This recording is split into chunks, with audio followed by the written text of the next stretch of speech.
Грэпплинг, бразильское джиу-джитсу и ММА. В Северной Осетии открыли спортивный клуб «Камарао». Первоочередная задача школы – гармоничное развитие личности, как физическое, так и духовное. Занятия будут проводиться по специальной бестравматичной методике, разработанной Союзом ММА. Этот вид спорта приживется в Владикавказе. В нашей республике, слава богу, базовые виды спорта для этого вида у нас развиты. Это борьба, это бокс, это дзюдо.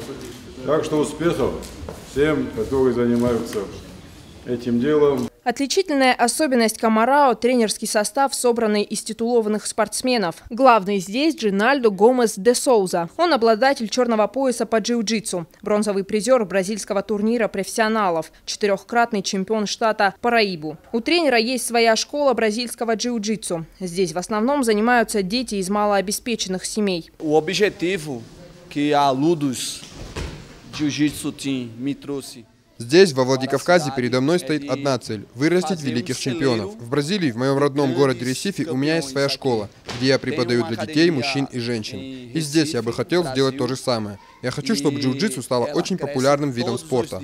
В клубе оборудованы отдельные зоны для борьбы, для отработки бросковой и ударной техники бойцов. В школе «Камарао» есть полноценный октагонг, пока что единственный в своем роде. Первая опробовать клетку и продемонстрировать свои навыки удостоилась боец UFC Милана Дудиева. Спортсменка уверена, подобные школы только на пользу республике. И хотелось бы, чтобы у нас тоже маленькие дети, которые подрастают, чтобы по путям нашим, чтобы добивались, стремились, чтобы мы тоже, буду старушкой, чтобы я могла сидеть за телевизором, наблюдать, как наша молодежь процветает.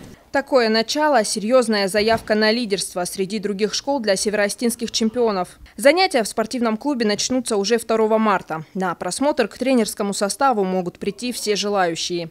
Земфира Лулаева, Тома Валиева, Олег Рамонов, Осетия ТВ.